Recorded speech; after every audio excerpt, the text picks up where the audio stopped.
And we are live. All right.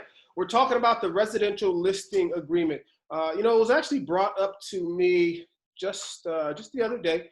One of the other agents had some questions about the residential listing agreement, and I thought to myself, if one agent has a question, then I'm sure there's another agent who has a question as well. So let's go ahead, and as we're seeing, we're all trying to grab listings. Let's spend a little bit of time going over the RLA. A little bit clearer, so that we can all better explain it to our clients. The question is asked, if you really know something, or how do you know if you know something? How do you know if you know something? The answer may be to that is if you can teach it. All right, if you can teach it. So we'll just throw that out there for this morning. How do you know if you know something?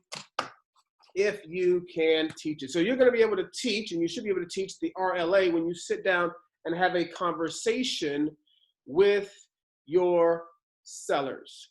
All right. When everyone signs a contract, we want to make sure they know what they are signing. So we've highlighted the heck out of this bad boy this morning. I spent some time just reviewing all 5 pages. We're going to get right into the RLA. The other documents that go with it, we'll touch on maybe just in a bit. But for the time being, let's get started here. In the beginning, this document looks pretty simple to fill out, and it is. Right here in the top beginning, you'll see where it says date prepared, top left-hand corner. That's when you started, all right? That's not when you go live with your listing. There's another place for that here.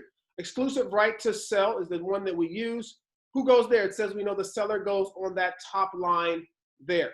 And then just a disclaimer, you guys already know, but questions, comments, feel free, shoot them out. I do not have the comment box open, but let me go ahead and get the chat box open. There we go. Can you, I knew they were coming in. It says, can you email that form to us? Thanks. Definitely. So we'll get you guys this stuff.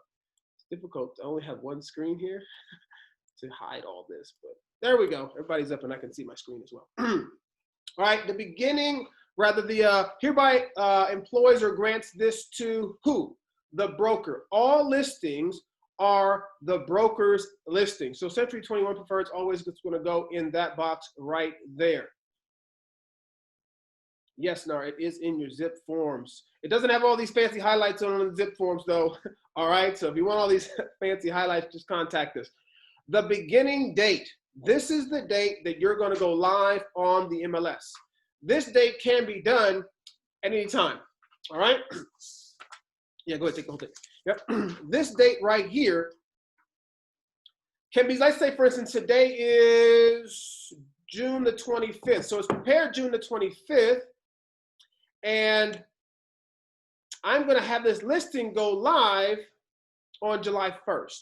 So the beginning date here would be July 1st. The date prepared would be June 25th. All right, so everybody understands that portion. And then, of course, the ending date, you see that next portion right there, the ending date, that's going to be what it's in. I encourage you always to take a minimum of 6-month listings.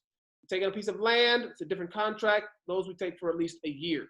All right, then it says right here, exclusively, irrevocably, in exchange, the real property described as, simply the address goes in that next line. So this stuff right here, pretty basic in the beginning, and some of these other details we'll get into as we move along. All right, situated in, the city, the zip code, the county, all there. Don't forget on this one here where it says assessor's parcel number. That's the last line down there on the right-hand side where it says property. The assessor's parcel number goes there. Now, the question may be asked, now this is a residential listing agreement. Does this cover all listings? It does cover all listings residential. However, if you by chance have a manufactured home, the manufactured home has a separate addendum that accompanies the RLA. And you'll see me put a little arrow here. It says property is a manufactured home, see addendum or additional terms. There's a separate addendum that you'll get in the in your zip forms to accompany this document here. So you'll check that box, make sure you don't forget it.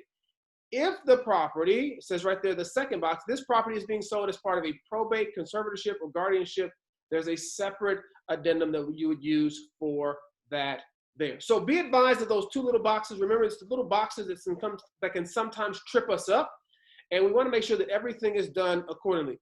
This is not a document that we're going to have our TC fill out. All right, I get that from our TC quite often. Agents are asking our TC to fill out these documents. We do these. All right, so we make sure that they are correct because we are the realtors. We are the experts. All right. The listing price right there, you'll drop that in. When you're typing this into zip forms, you'll actually put in just the dollar amount, and it will actually populate for you the words there. So if it's, you know, $450,000, it will say $450,000 there on the top line, right? If there's any other listing terms, whatever those may be, I've never used any of those, but anything else that you want to include in this listing agreement, you would write it under listing terms. This is your space to include something extra, right? Whatever that extra may be. I don't have an example for you. I've never actually used it, but again, that's what that line is there for, okay? Any questions on what we've covered thus far? Not moving too fast? All right. Let's get into the part that's always very important to you and I as agents, is the compensation. What does it say there? That first portion there in bold says, the amount or rate of real estate commissions is not fixed by law. They are set by each broker individually and may be negotiable between seller and broker. Real estate commissions include all compensation and fees to the broker. All right? So they're all negotiable. So there's not 6, it's not 5, it's not 4, it's whatever you're able to negotiate for yourself. And so once you turn to whatever that's going to be, the full percentage, the seller agrees to pay the broker compensation on line 3A, you check the box here, either the percent that you put in here, if it's 6, you put a full 6 in this box right here, all right? And then if it's gonna be a dollar amount, you will put a dollar amount. So typically I'm gonna go ahead and get that 6% listing, but say for instance that we agreed that it was gonna just be a $10,000 flat. That $10,000 flat is gonna go right there. But again, that's gonna be the entire commission. That's not just your side, that's the entire commission. So be advised of that little piece right there. Now, what this next portion covers under 3A is how you ensure that you get paid, all right? This says the seller is going to pay you as long as you sell the property. And if they do something to prevent it, we're at line 3A1, which says, or is it prevented by doing so from the seller? So we highlight that right in the middle of the page. You still entitled to a commission, all right? You're still entitled to that 6% or the 3%, whatever it is there, even if they prevent you from selling the home, all right? If they stop you from getting it done. Now, what happens is sometimes you'll take a listing agreement and you'll have lots of people come through your open house, right? And you'll meet people and they may be interested in the property. You have names and telephone numbers and so forth of these people who are interested in the property. Now, maybe that listing agreement would expire and that home is just sitting there. And then one of the buyers comes back to you and wants to purchase that home. You have to, within the time frame specified here, there's a box, if within blank calendar days, you provide some information. That calendar days can be whatever you put. Now, it can be 30 days, it can be 60 days, I've seen 90 days at the expiration of that contract. So if I took the listing at the beginning of July, rather the listing ended at the end of June, and I took it 90 days out, I've got all of July, all of August and all of September, right? Those 90 days to be able to go back and get compensation again. And these people have to, we've highlighted and circled, any person related to the entity who physically, number one, entered the property, right?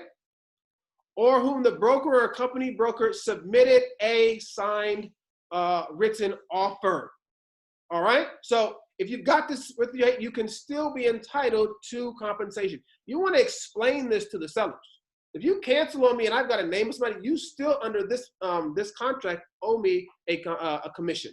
All right. Look at that last sentence we've highlighted, where it says seller, however, shall have no obligation to broker under paragraph 3A2 unless no later than the end of the listing or any extension of cancellation, broker has given seller a written notice of the names of such persons. So you have this time frame of these people who may have stopped by the listing and you have their name and the phone number. You have to give that over to the seller at the expiration of that contract. If you don't, it's as if they didn't happen. Okay? Any questions on that right there? You're also entitled, ask the question, and then I didn't even give you a chance to respond. Any questions on anything we've covered so far? Fantastic. All right, moving down to paragraph 3A3, it says, right here, I want you to be familiar with that right there. Says, if without broker's prior written consent, the property is withdrawn from the sale by a voluntary act of the seller during the listing period or any extension, you are also entitled to a commission. If they voluntarily take this off the market during listing period, you can be entitled to your commission. So you let them know up front. So don't get any ideas that you're just gonna like fire me behind closed doors and not tell me, because I'm still gonna be entitled to my commission. All right? Very good there. Scrolling right on down.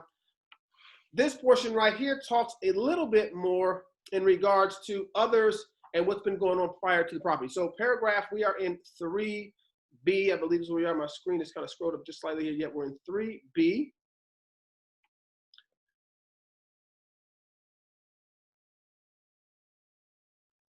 If for some reason, this is 3B, if for some reason the sale is prevented, right? And it's not the seller's fault, you would still be entitled to compensation, and see what we've highlighted, equal to the lesser of 1/2 of the damages recovered or the above commission, whichever is the smaller of the two. So the seller got screwed over and something happened with the property, and so you weren't able to sell it. They had to go to court, whatever the case may be, unlawful detainer situation, all kinds of things could happen. You are still entitled to a commission, a compensation, although just remember that it's equal to the lesser of the two, 1/2 of their damages or the above compensation. After, of course, it says that they pay escrow and title fees and so forth, okay? If there's some extra, for whatever reason, agreement that you agreed to get paid under 3C, in addition, seller agrees to pay the broker whatever, you would put that on that line. There's a couple different places where you can put it there. That's what that 3C is for, okay? Now, here we go, 3D. Seller has been advised of broker's policy regarding cooperation. This is telling the seller that I am cooperating with the multiple listing service, and therefore I am giving them a portion of this commission. You will put in this section here the percentage that you are going to agree. So if you're taking a 6% listing, you have 6 at the top that we talked about, and here you have 3%. All right? And then, of course, if it was a specific amount of monies, it is, of course, right there in the box where it says you check that box. Check the appropriate box, put in the appropriate commission. Don't put in 3 at the top and then put 3 at the bottom, because that doesn't leave you anything. All right? Make sure you've got that squared away. And of course, our staff is always here to help you review any of these listing contracts you get signed. 3D2, which says broker is authorized to cooperate with and compensate brokers operating outside of the MLS. So even those who work outside of the MLS, we are authorized to work with them as well. So that little line is right there. Again, many of you maybe haven't read this recently. There's a lot of verbiage here, and we're going over it today so that you're familiar with this contract. This is the one that was updated 12/19. So hopefully there's not a revision coming anytime soon. All right. And then if for whatever reason that they had been talking to someone else, all right, because unfortunately it happens, people are talking to one agent, talking to another agent, they were in contract with another agent, it fell out of the contract, didn't expired listing, canceled listing, so on and so forth. We've got some protections here and some things that you need to advise the seller of. That's going to be here starting in E. It says seller hereby irrevocably assigns to broker the above compensation. All right. So if anything goes on that we've already talked about, I'm going to get paid.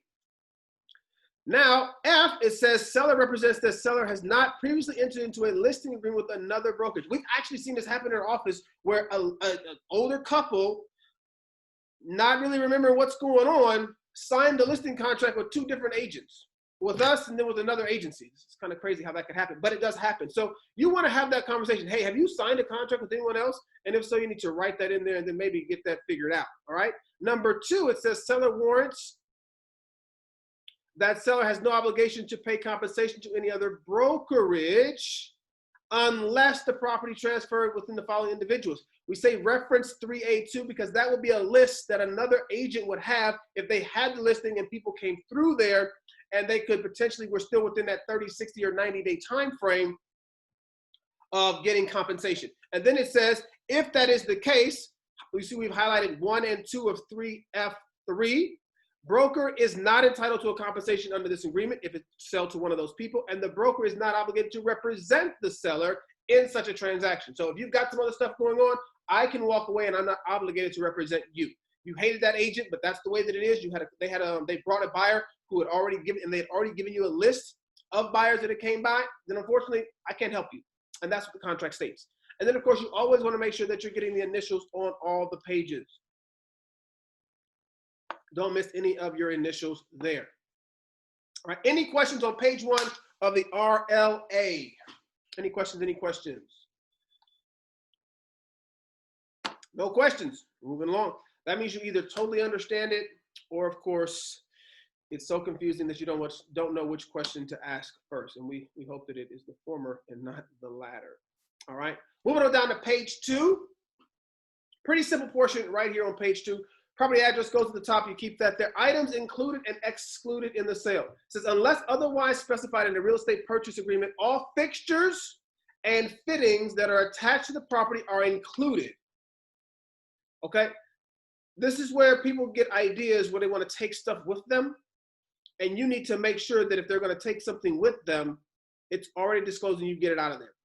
It says that additional items excluded. They've got a fancy chandelier. You probably can't read my pencil that's on the page. They got a fancy chandelier that they put in that cost them, I don't know, $10,000. And they don't want to sell that with the home. Well, that's excluded. So you write that chandelier in there, write that it's excluded, and then make sure that the chandelier is removed prior to taking any pictures or showing that property, because it is a fixture that is attached to the property. So go ahead and get it out of the way. Real life scenario that took place. My wife was asking me, she said, so what happens here in the situation? There was a lady that was renting a home. I don't know where it was. And the backyard was dirt. So what she did was she went ahead and she got a bunch of planters and she planted all these trees. And it was just this dirt backyard became this lush oasis, which she created. Well, she's renting the property. Well, the owner decided they were going to sell the property, so she's moving out. Right? So they came in, photographed the property, got it all ready for showings, and then the lady moved out. Right? And then when she moved out, she took all her planters with her, all her stuff. Now, technically speaking, anything that's attached to the ground, so like the tree and it's planted in the dirt, that's real property, that stays. But all this was in planters. So she took it all with her. Now, people were upset who were looking at the home, putting in offers, because when they came back, the backyard was gone and it was just dirt. And so they're mad at the renter because she took what was hers, because again, those were not fixtures. That was personal property. It wasn't attached. So the agents are mad at her. The agents, unfortunately, in that case were wrong, because again, it wasn't attached. If they had been in the ground planted trees, then those of course have to stay. Or again, you need to remove these things if you're going to be selling the property and you don't want that to be included. All right, just highly recommend to any of your clients. I've heard where people want a specific fruit tree that they got from Japan or whatever that they planted. Dig it up, take it out before you list the property for sale. It's just going to be a lot smoother for everybody. All right. Additional items that may be included, throw these on here so you don't forget. So when you're listing it on the MLS, it's there. Washer, dryer, pool table, whatever the case may be. But note what it says here on bullet point number 1. It says the purchase agreement supersedes any intentions expressed above. So even though we're saying this is included or this is not included, whatever's in the purchase contract is what's going to be included or not included. It says B, broker is not responsible for and does not guarantee that the above inclusions or exclusions will be in the purchase agreement. So if you want to really leave that pool table there, I can't guarantee the buyer wants it. So you may have to figure out a way to get rid of it. All right? That's what that's stating right there. Leased or liened items on property. It's imperative that we have the conversation with the homeowners of what it is that they are going to, or if they have any leased or liened items. have one that we're recently working on, and they had a leased alarm system. Now, the alarm system is not assumable by a buyer, and they're in contract for that for 3 years, but they haven't even finished the first year of the contract. And so what ended up happening is my client's gonna have to pay like upwards towards almost $2,000 to be able to cancel that contract because the buyers can't assume it, and she's bound to that contract. These are the conversations that we need to be having with our clients so that they know they don't get to the closing escrow and they're like, well, what do you mean I got to pay an extra $2,000 to cancel? The buyers just can't take over? No, because you've had that conversation already. So check out leased or liened items. Okay, you got solar systems, alarm systems, propane tanks, water softeners, all of those fall into, of course, some of those leased, not owned items. And then the liened items. We want to know about the liened items, specifically the solar system, the windows, the heat, the HVAC systems that are all conducted, of course, through the mostly through the HERO and the PACE loan programs, all right? Because those need to be paid off a lot of times. And so we need to know what that's going to be. And then we highlighted there for you where it's under 4B, that last sentence, seller will provide to buyer as part of the sales agreement copies of lease documents and other documents obligating the seller to pay for any such lien or leased item.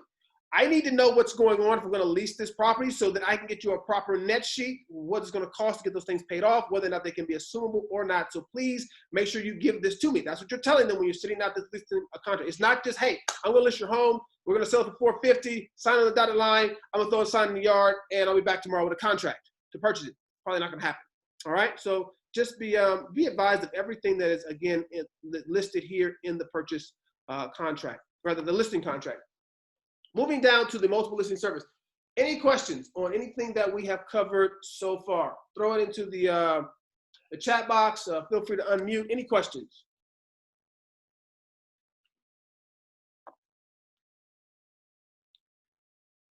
All right. Nope, not yet. All right, Michaela, cool. Multiple listing service. Broker is to participate. Subscriber 2, we use the CRM or California Regional, because CRM is California Regional Multiple Listing Service. I'll type in California Regional MLS is what we use here. All right. That MLS is the primary, we've highlighted the primary MLS for the geographic area of the property. Make sure that it is. All right. Because if it's not, there's a box here that you want to check. It says the MLS is, or if check is not the primary MLS for the geographic area for which the property is located. You have to disclose this to your sellers, what you're using to get their home sold. Now, there's an option for sellers to opt out of using the MLS. So first, this explains to them what is the MLS, how it works, and you have to initial, sellers at the bottom, broker at the bottom as well, what it is, the benefits of using it, the impact of opting out of the MLS, and presenting all offers. The first portion right there says, that first sentence I've highlighted, what is the MLS? Property information submitted to the MLS describes the price and the listing brokers offering commission or compensation. So that the agents, rather, so that the buyers, so that the sellers rather know that on the MLS, the brokers will know how much commission they're offering. This is critical when you start talking about commissions because, oh, I'm just going to offer 2%. Okay, fantastic. You're going to offer them 2%. I charge 3%, so we're going to sign this for 5%. Just know that all the agents that are looking at it know you're only offering 2% when everyone else is offering 2.5%, 3%, the case may be. So you may not get as many showings on your property because some agents literally set up their MLS so that they don't even have properties sent to prospective buyers that are under a certain threshold of commission. So have that conversation with them, all right? Let them know also where it says part of a reciprocal agreement that you could have an MLS that reciprocates their information to another MLS as well. And then the last sentence, the MLS may further transmit listing information to internet sites and post property listings online, all right? Make that part very clear to them. This stuff is it's gonna go out everywhere, all right? That's what's gonna take place. That's where these things get it's crazy because consumers don't actually know like where Zillow gets their information from, where the rent.com gets their homes.com or wherever it gets their information. It gets most of it from the MLS, all right? Exposures to buyers through the MLS. All real estate agents and brokers have access to the MLS. And that's how we get this all sent out for them about their property, all right? That's the exposure portion right there, letting them know how that all works. And then moving down to private or closed groups. Because you know what? There's this group, we're in Fallbrook, and in Fallbrook, you know, there's this little group, and we put all the homes in there because we want to market to this, you know, this niche community in Fallbrook, right? There could be a private club out there, right? Well, you want to make sure that they know that where I highlighted for you, private or closed listing clubs or groups are accessible to a more limited number of licensees and generally offer less exposure for listing property, meaning you could get less offers on your property. All right, so we want to make sure this is listed with the MLS, explaining to them what that is and why they want to make sure that's not going to be our primary source. That's not where we want to get your property listed. All right. Not listing property in a local MLS does not cover the geographic area where the property is located. All right, that's telling them that you're not going to get the best exposure there either. Okay, we got to have something that's local, right? We use, again, the California Regional MLS. If they opt out of the MLS, okay, so this is what can happen. Point number A, real estate agents and brokers and buyers' clients may not be aware that the property is even for sale. B, seller's property will not be transmitted to the various other internet sites that are out there. Because again, that's how they get the majority of their information. And then C, agents, brokers, and the public may be unaware of the terms and conditions. You're offering, you got a great 4% listing, but you decide to put it in this closed group, so who knows about it? Almost no one. That's the reason. So you want to let them know why you would not want to opt out of the MLS. They have the option, but I would, of course, you recommend them not to. Reduction of exposure, of course, if they should not opt into using the MLS, lowers the number of offers and negatively impacts their sales price. Last point on that right there is you say that you will present to them all offers unless the seller, of course, gives a written instructions to the contrary. That's page 2. That's the opt out of the MLS portion there, and to opt in. Any questions? Fantastic. Moving along pretty good here. It's 11 o'clock, and we've got 3 more pages of this one left, and then we've got a seller's advisory I want to look at with you as well.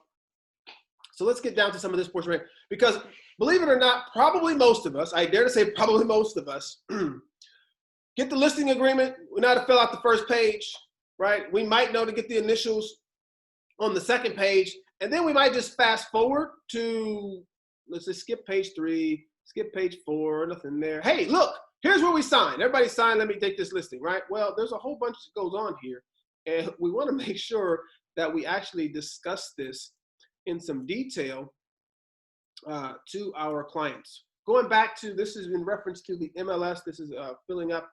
We already started on the previous page. MLS rules generally provide that residential real property and vacant listings submitted to the MLS must be within 2 days after all necessary signatures have been obtained. MLS gives us 2 days from after this is executed to get it in, based on either 2 things, one of 2 things, the date that it starts or the last signature. Because you could have a start date for July 1st, but you didn't get your signature till July 5th. So that at that point, you've got 2 days from July 5th to get it implemented or submitted into the MLS, all right? So notate the difference there and make sure you're explaining that over to your clients. If they should choose to, where it says check the box, exclude the property from the MLS, there's a separate form that needs to be filled out, the SELM, seller excluding the listing from the multiple listing service. You've got to check this box here, and you need to complete this form. This is a separate CAR form that's available in your ZIP forms, all right? Again, we would recommend that they don't do that because it's going to be very difficult for us to market a piece of property that no one can see, right? And then if they should choose to opt out, they must have, right here, I've highlighted for you where it says, seller must make them on a separate instruction to the broker signed by the sellers, whatever those specific instructions are if they're opting out, all right? The opt-out instructions, the things that they can kind of opt out of are down here as follows. We've got 1, 2, and then there is, there's A and B under item number 2 there. So first one is property available in the MLS. They can opt out of having their address. Now, why would you do that? Who knows? But obviously someone has done it, because that's why this form is here. The MLS does not display the property. You can say that you will not have the MLS display the property address. They can write that out, say don't put it out there. What do you do with a property that has no address? I have no idea, right? Somebody says here, Richard says, now it is not one day. Now it is not one day to put in the MLS. Richard, no, nothing has changed there with the one day. You still have the 2 days to get that put into the MLS. Nothing that I'm aware of. We're going against specifically what's on the contract, and this is the most recent RLA, which was issued to us December of last year. All right, so hopefully that answers Richard's question there. Thank you so much for that question. All right, the other thing that they can opt out of, apart from the address, is right here under B, opt-out features, where it says features below. Seller understands that, one, if they opt out,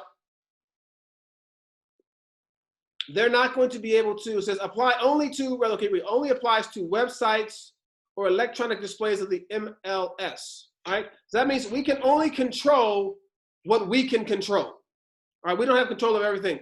Other internet sites may have features set forth where people can do other things.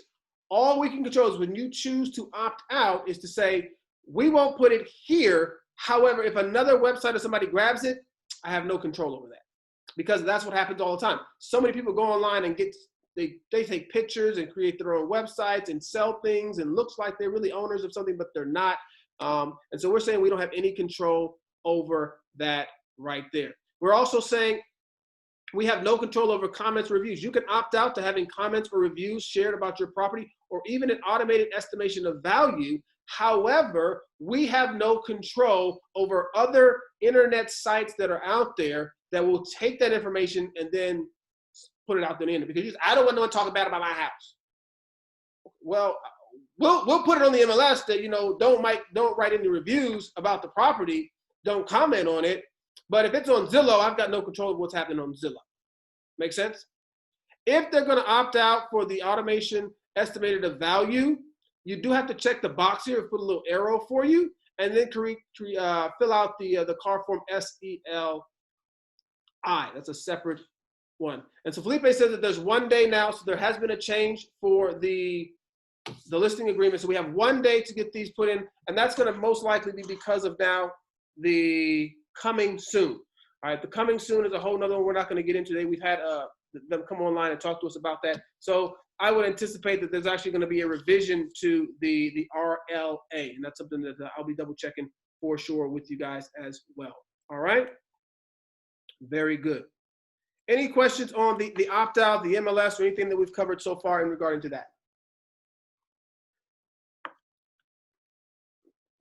Awesome. Sellers' representations. I've highlighted these right here, so you want to make sure that they know in regards to what they're telling you about the property. They're saying they have no notice of default. They're saying that they have no information of any delinquent items that are due. Number 3, there are no bankruptcy or similar proceedings about the property. There's no litigation or arbitration pending about the property, right? There's no threatened actions that affect the property itself. All of that is what you're telling me that you're okay to sell this piece of property. All right, maybe there's a summation that you could put right there. Everything that we've gone over here, now we're going over it in detail. I would encourage you to spend a little bit of time and maybe make a note on the side of each of these little paragraphs so that you can give a quick summation of what it is saying so that they can understand it. Because they're not going to sit down and read line for line with you this document. That's not going to make any sense. You need to know what it says, and then providing that quick summation is going to help them see that you're an expert, you know what you are doing. And then if they have any information, I've highlighted the last sentence under paragraph 6, seller shall promptly notify broker in writing if seller becomes aware of any of these items during the listing period or any extension thereof. They have to let you know. All right? Oh, look at that. We got another camera on the screen. Fantastic. Welcome, Anne-Marie. All right. It's so nice when you guys show up on the camera, man. I'm looking at myself. Felipe. All right, now, here we go. Moving forward with brokers and sellers' duties. Everybody has responsibilities, and we as brokers have a couple things that we're supposed to do. So you tell them this. Do you suggest ordering a prelim? Here we go. This is Richard's question. A prelim title report. So whenever you get a call from a potential seller that says, hey, I'm thinking about selling my home, the next call that you probably want to make would be to your title rep and say, hey, this address over here at 123 Main Street, thinking about getting their home on the market, want to know what's going on as far as title with that one. Can you prepare for me a property profile and get working on a prelim? Because there's two different items that the title is going to give you. They're going to give you a property profile, all right, and then they're going to give you a prelim. Now, they're two separate ones. They can get you the property profile like that. You just hit a button. The prelim can sometimes take a couple of days. So make that phone call, and definitely so. Great question, Richard. Get that ordered up because you're going to want to know. It's interesting. I had a client, and they had a family member who was selling a house. So they thought they were going to make X number of dollars on the sale of the home, right? Well, come to find out, there was a lien against the property that somebody didn't check. And I don't know if it was like $40,000 or $50,000, something in that range, where all these proceeds that they were expecting to get got washed out because there was a lien against the property because the agent obviously didn't do a good job of going over the prelim with them to see that, hey, we've got these liens or these judgments against your property, and in order for us to sell, they have to be paid. So very, very good thing, good practice to make sure that you're getting that ordered up front and exposing that to your clients so that they know, we're going to make $50,000. No, actually, you got a $40,000 judgment over here, so you're going to make 10. Oh, that's a game changer. Do your homework. All right? Brokers and sellers' duties, we're going to order reports. I've highlighted number 1 for you, and disclosures. That's one of the things that we do for them. We're going to market the property. That's bullet point number 2. We're going to disclose the receipt of any and all offers. Those are our responsibilities. Market their property, get the orders and disclosures taken care of, receipt of any offers, disclose that to them. That's our job, right? And that's a whole lot that we do. It's small in this little paragraph here, but that's a whole lot that we do. Now, the seller agrees to consider, we're down at 7B, agrees to consider offers, right? If I bring you an offer, you're at least going to take a look at it, okay? For sure. They're also going to make the property available for showings at reasonable times. No, you can only show my property on Tuesdays at 7 p.m. to 9 p.m. Listen, I can't really sell a property if I can only list or only show it between that time frame. So you have this conversation. It's all right here in writing. So there's never comes to a point where I didn't know and we're having this discussion about when can you show or not show. Have these conversations right there with your clients so that they know this is in writing and I need this in order to be able to get your property sold. All right? Very good. Where am I at? I love this one right here. For paragraph 7B, that next to the middle sentence where I put seller is responsible for determining at what price to list and sell their property. I tell this to all of my clients. This is the recommended price point for your home. You tell me what you want to list it for. That helps me do a couple things. If they want to overprice it, that helps me know that I'm not going to work with them, right? Thank you very much. I'll go on to someone else, right? And if I did choose to work with them and they priced it really high and I know it's going to come down and it takes a little while to sell, I can go back and say, I gave you the option. From my professional opinion, I told you you should do this. You chose to do otherwise. I told you should list it for $550. You wanted to list it for $600. You know, well, it's not going to sell. It's going to sit there for a little while. All right. Also, I would recommend for you, I've highlighted these and I put a little arrow by it. Get these done up front. Now, some agents will tell me, no, everybody's got their own practice, but this is my recommendation to you. The structural pests, get a termite report done as soon as you take the listing. Have them come out and know what's there. Because if someone asks for section 1 and there's no section 1 to be done, I don't have to counter that out of an offer. I can accept it because I know there's no section work that needs to be done because we've already conducted a termite or wood destroying and pest organism inspection report. All right? Get it knocked out. It costs your client like $95 and they can get paid through escrow. That's my recommendation to you. And if there's a homeowners association and need documents, get moving on that and let them know. That's an upfront cost. It can be anywhere from $250, I've heard, to $500 out of pocket that they need to pay to get those documents prepared for the buyer. So notate that there. Says, hey guys, you cash on hand to get this done because we have to do that for them. Those are statutory requirements for us to get over to the buyer. So go ahead and get started right in the beginning. All right. Paragraph 7D, seller further shall indemnify the broker for incorrect or incomplete information. If you lied to me, if you didn't tell me everything was right and then something comes up, you're not going to say, well, my agent. No, I'm letting you know. You need to be completely transparent with me as I'm transparent with you so I can best serve you and so that I don't have to go back and say, I'm not responsible and we're finding ourselves in court under litigation for some strange reason. All right, because somebody didn't disclose something that they should have disclosed. All right, you let them know in paragraph 8 that you're going to be accepting the deposit on their behalf. So that's just held in an escrow account. And then the agency relationship. Now, this right here is already covered. Everything in agency relationship and what's coming down in here is actually already covered before you even got this far with the listing agreement. Because the first thing that you did was you signed an agency relationship, an AD. And so all this is saying is you acknowledge that you signed an agency relationship agreement, the AD form. That's all that's selling there, right? The next portion is possible dual agency with the buyer.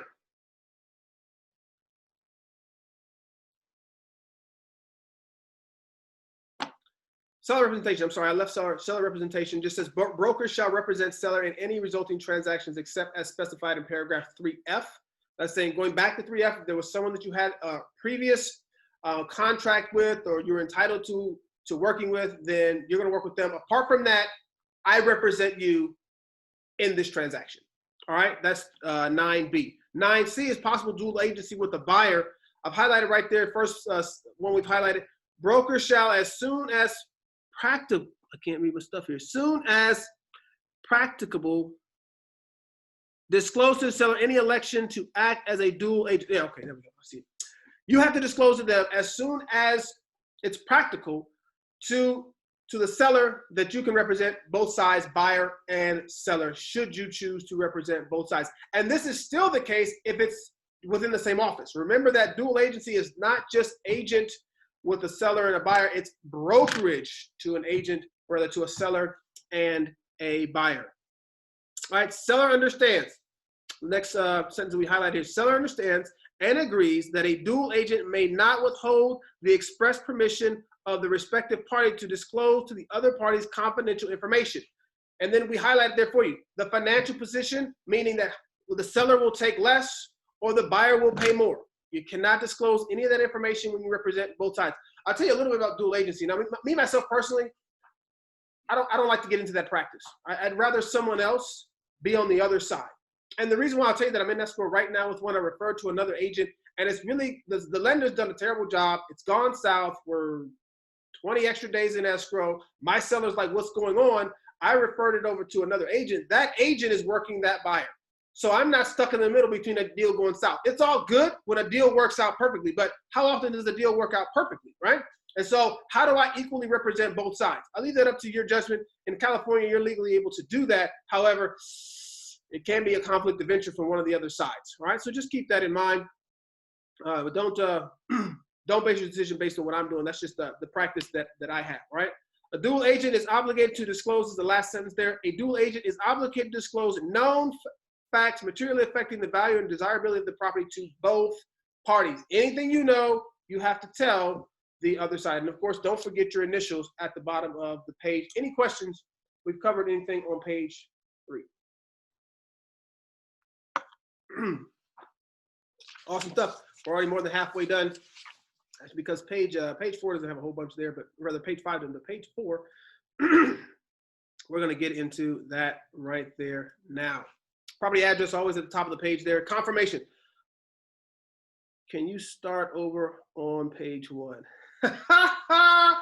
Anne-Marie's got jokes. You know, the wonderful thing about this is, again, I knew that some agents had some questions about the listing agreement, and I went back and I checked all of our trainings. And the last time we went over this was actually the beginning of February, but we didn't have our YouTube channel. So the wonderful thing about this now is we're recording this. So anytime, you know, once this will be uploaded later today, you can go back and you can review this. You can slow it down and pause it because I'm talking too fast, because I tend to do that sometimes, and thoroughly go over this. And of course, always reach out. But now it'll be forever there on our YouTube channel for anyone to go back and take a peek at if you have any questions about it. All right. So Fantastic there. Jumping right back down into confirmation. It says broker shall confirm the agency relationship described above. This is going back to in reference to the PRBS and the AD, and then the potentially competing sellers and buyers. If, rather not if, this portion right here is letting them know that they have already agreed to the terms and everything that's in the PRBS by that box that is checked right there. This is pre-checked. You don't have to worry about this box. It's already included, but you want to say, this is just stating that we've already had a conversation about me representing buyers and sellers on both sides, me also representing other potential sellers in the community or other buyers in the community. All of that's covered there on the PRBS, and that's what that's referencing that right there, all right? This here is the part that you want to protect yourself and let them know, hey, listen, you got to protect your home. We're going to have your home shown to all kinds of people from all different places. It's going to be all over the internet. And so it says right there, broker is not responsible for loss or damage. Okay? I am not responsible for something happening to the things in your home, whether attributed to the use of a safe or a lockbox, right, or a showing of the property. You are not responsible. So it says right there, take responsible precautions, obtain insurance. It says broker does not maintain insurance to protect the sellers. Seller is advised to post notice disclosing if there's existence of security devices. So protect yourself, get insurance, and if there is some recording devices on the premises, you are required as a seller to disclose, have that posted that people are being recorded. All right, so that right there, you let them know, because sometimes they'll have cameras up and there's nothing out there. I was at a house, showed a house yesterday, and there's cameras out there, but there was nowhere stating that we were being recorded, and it's actually supposed to be there. All right, so don't get in trouble with that one right there. Photographs and internet advertising. You're going to take pictures of this property. It's going to be all over the internet, right? So the seller is agreeing right there. You'll see it on the screen. Seller agrees that broker and others may photograph or otherwise electronically capture images of the property. If they say no, they have to have the box checked. Check the box. All right? That simple. Of course, we want pictures of the property, but there's, again, all this is in here because they're giving the seller the right to not do this. And obviously, there have been problems with that. These contracts only get to be as long as they are because somebody went to court. All right? So, David Gordon, what's going on? Fantastic. And where am I at? We're down to here. We're midway through paragraph 11A. It says, if seller is concerned, seller should request that broker provide any third party's agreement impacting the images. Images are placed on the internet and broker or seller has, excuse me, I went too fast there. Sellers also acknowledge that once images are placed on the internet, neither broker nor seller has control over or can view who can view such images. So once these are taken, they're gone. I've got no control over it. And if you want information about the third party that I'm using and how they're going to use those images, then you have to let us know. Because again, the thing that happens is the photographer takes the pictures and those pictures that he has with his pictures, then he gives them to you and then they're yours. They never belong to the seller. All right, so just make that, and it says right there, seller further assigns any rights in all images to the broker and agrees that such images are the property of the broker. All right here in black and white in regards to the pictures of the property. I typically send my clients all the pictures, say, hey guys, pictures of your house. They typically love it. But just let them know that that's actually your property. All right. Continuing on under paragraph 11 for internet advertising and photography. Prospective buyers may take photos and videos. Let them know. You may not want anybody to take any pictures at home, but we cannot, and this goes into first, we cannot control, even if we state you're not allowed to take pictures in there, someone coming, I mean, I was showing some property listing that we had over here, and one of the tenants in this complex didn't want anyone taking any photography. Well, the agent comes in, check this out, agent comes in, snapping pictures, and so the tenant's right there, she's just like, I told you not to take any pictures. And the lady said, oh, okay, no, there's nothing here, there's nothing here. So we went outside, and I guess the tenant kind of got her wits about her and realized this lady did take pictures, and she was like, come back over here. I need you to delete those pictures that you took inside of my home. No, bring it over here, let me see your phone, delete those pictures now. So she had to delete the pictures. That actually happened to me when I was I was just there, like opening the doors for another agent show, and that agent was just, lady said, don't take any pictures. She took pictures. So people take pictures even when you tell them not to take pictures. All right. So just be advised of that and let your clients know that as well. All right. They can say that they only want certain people to take pictures. That's what this little box here in the middle of 11B is for. And then that's going to be images only for appraisals or inspection purposes, limited to that only, if they check that box. But again, at the end of the day, you tell them, I don't have any control of someone else taking pictures of the property, especially if I'm not there. Okay? Very good. Moving down to the key and lockbox safe. Let them know you're putting a lockbox on their property so that other agents can have access to that property. With those agents having access, you're still not insuring. It says there, right there in paragraph 12, are not insured against injury, theft, loss, or vandalism. I'm not responsible. I can monitor who's coming in and out, but again, you're indemnifying yourself. And you want to go over all this with them. Because last you had that lockbox on here and somebody came in and they stole all my jewelry, and so now you're responsible. No, I'm not actually responsible for any of that. And we've actually already had this conversation. We told you to put your jewelry away, and that actually comes up here a little bit later. All right. It says here, if seller does not occupy the property, seller shall be responsible for obtaining occupants' written permission to use a key or lockbox on the property, the KLA. This is for rental properties where someone else is living there. You can't just go put that on there. It has to be in writing that you are going to have this lockbox attached to the property, and it's got to be written. So if you've never seen a KLA, go ahead and print one of those out. If you've never had a listing agreement, rather a lease property that you were looking to get sold with a tenant in place. All right? So be advised of that portion right there as well. All right? Finishing up what we got here on page 4, sign. If there's going to be a sign in the property, that's fine. If there's not, check the box. It's difficult without a sign. We want to do that. Brings traffic to the community, or rather to the property there. Check the box if they're not going to have that sign up. Equal housing opportunity, of course, that means we can't discriminate against anyone. And then attorney fees says the non-prevailing party is going to have to pay. Should we go to court, whoever loses pays the other party's attorney's fees. Okay? If there's some additional items with this listing agreement, say for instance, I got a short sale right now working on, there's a short sale information advisory addendum that goes with this. You check the box, you make sure that gets signed. If it's an REO, if it's in a trust, you get these additional items, check the box, add that document, and make sure you take it with you when you go for the listing appointment.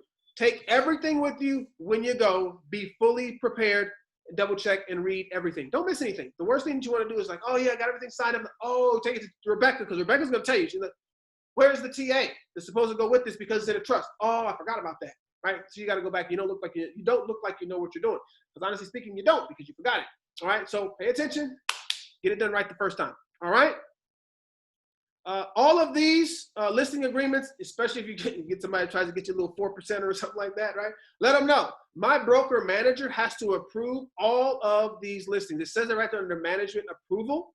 It says broker or manager has the right to cancel this agreement within writing 5 days after its execution.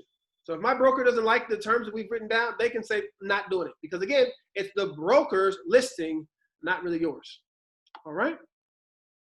Last two things that we cover on, on page 4 before we finish up towards the end here. Checking our time. Oh my God, it's 11:28, guys. Wow. See, there's more in here than you thought. You didn't think we could probably talk about this for an hour, did you? But we have. Continuing on, we'll get to, and then I'll get you guys what you need. All right, here we go. Successors or assignees. All right, if there's going to be this agreement, it's going to be binding upon the seller or seller's successors or assignees. If they've got someone else who's going to take over for them, that's what that is. Dispute resolution. We don't have to spend a ton of time on this one right here. However, you want to let them know that seller and broker agree to mediate or dispute before arbitration or court action. That's how you can sum up that whole thing right there. Before court action, we're going to agree to mediate, all right? Mediation fees are divided between the parties.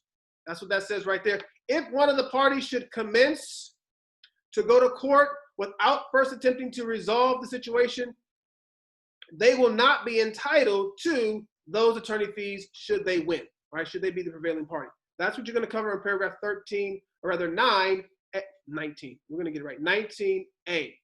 All right, that's all that's there. We've got the highlights for you so you won't miss that portion as well. There's additional mediation terms, and this is for things that are excluded from mediation, and I've highlighted for you right there. We got no control over these right here, and it's saying we have no control, and that's the way that it is.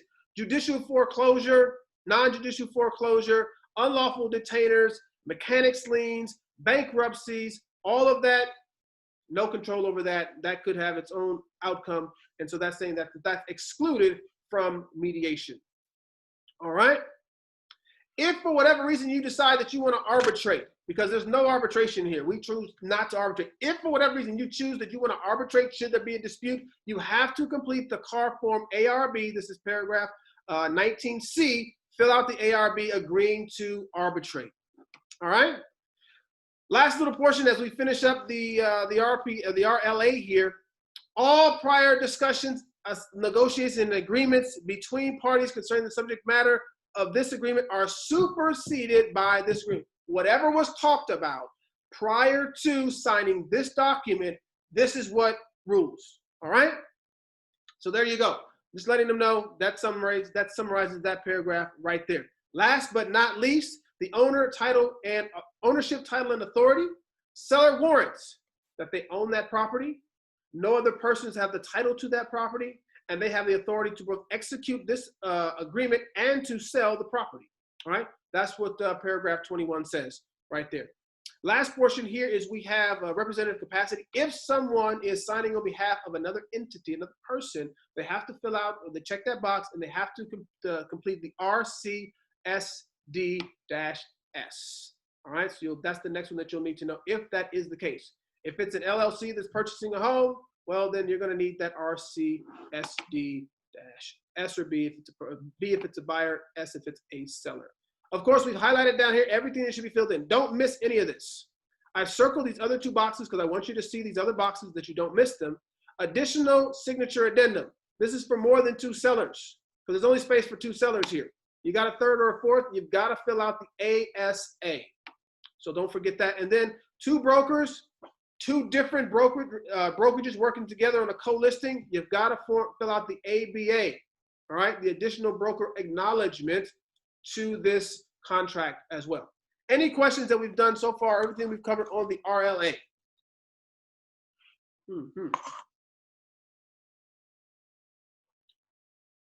Very good. So here we go. I am going to speed you through pretty quickly. I've highlighted it for you. There's not a ton of time we're going to spend on the seller's advisory because most of us have probably never read this. Let's just be honest. Probably never read the seller's advisory. I don't even know what they're signing. It's just, hey, here's the seller's advisory. Be advised, right? I've highlighted a couple points for you. It says, please, I just highlight this. If you do nothing else, with this document, highlight the last sentence on the first paragraph. Please read this document carefully, and if you have any questions, ask your broker or the appropriate legal or tax advisor for help. If you do nothing else, do that right there. All right, protect yourself, protect your client. This talks about disclosures, telling them, hey, you have to, in writing, disclose any material facts that you know about the property. And then there's some statutory, that's some legal state requirements that says you got to do a TDS. You have to have an NHD report that has to be provided, all right? You have to do the Commercial Properties Owner's Guide to Earthquake Safety. We live in an earthquake-prone state, all right? They need, if they're within 1 mile of a former military ordnance location, they have to disclose that, all right? Or they're affected by a zone allowing manufacturing or commercial use or an airport, that has to be disclosed. If you highlight just these little bits right here and you hand it over to your client, they're going to be good to go. If they're subject to a tax levy by like some Melrose or something that may be coming in, they need to disclose that as well. It says in number 4, if the TDS, NHD, or lead military ordinance, commercial zone, or special tax disclosures are provided to the buyer after you accept the buyer's offer, the buyer will have 3 days after delivery to terminate the offer, which is why it is extremely important to complete these disclosures as soon as possible. I use that to say, hey, they can cancel anything they don't like, so let's give them everything up front so we don't open escrow and then they're all upset because we didn't disclose it to them until 2 weeks in, all right, because it took us forever to get the information, all right? If there's a death within the last 3 years, you got to disclose that. More than 3 years, you don't have to disclose.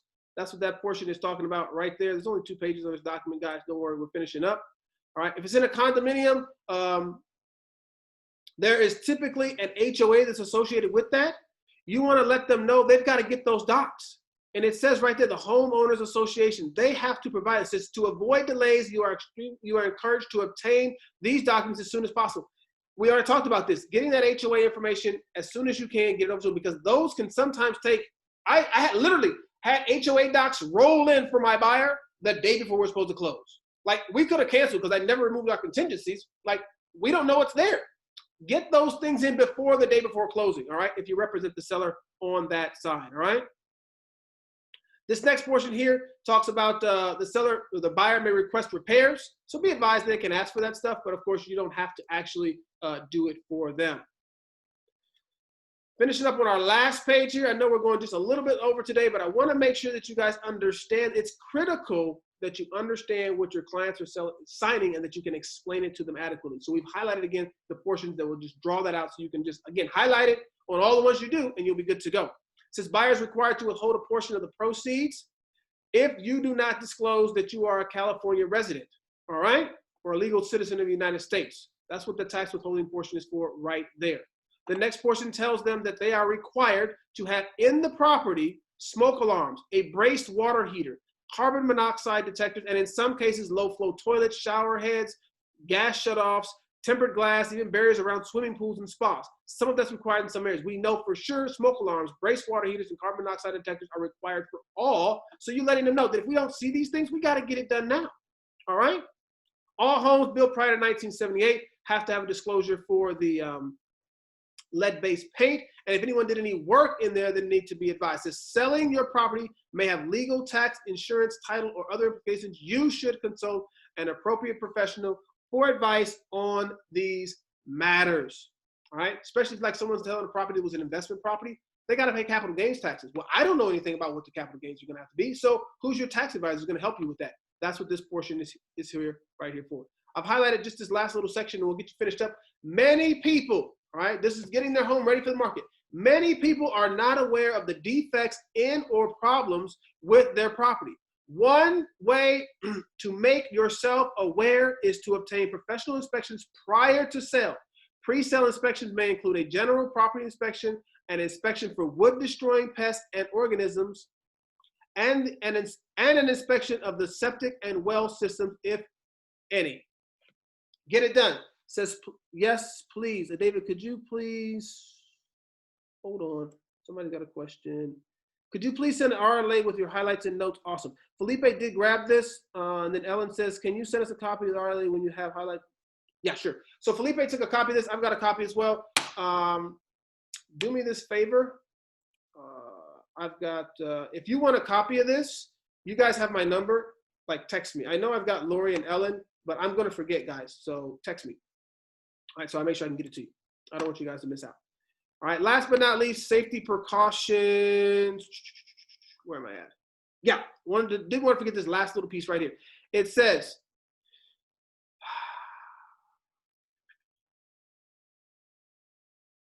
take any and all precautions. Here we are. Take any and all precautions to safeguard and protect your personal property against loss, theft, damage, or vandalism. This is including cash, jewelry, drugs, firearms, and other valuables located in the property. Letting them know, listen, even medication, drugs, I don't think is mentioned in there. Cover all that stuff up, put that stuff away to protect yourself, because people can come in and steal things. I went into a property one time, and there was a full-on rifle just sitting on the shelf in a closet in a vacant house, like a rifle just sitting there. I have no idea why it was there.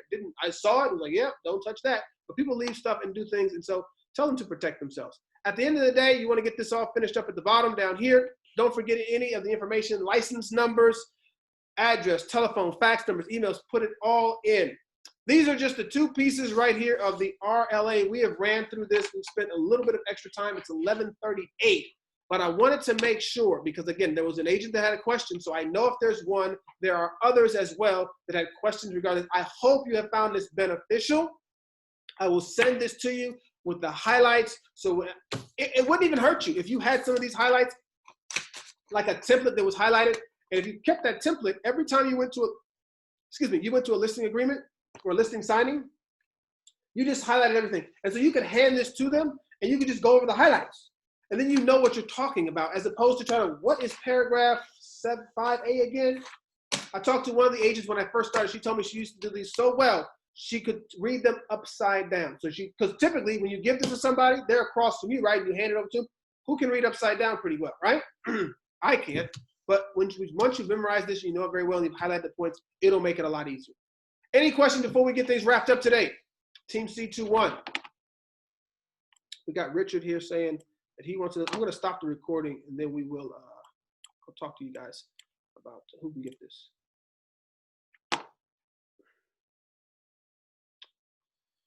Push the wrong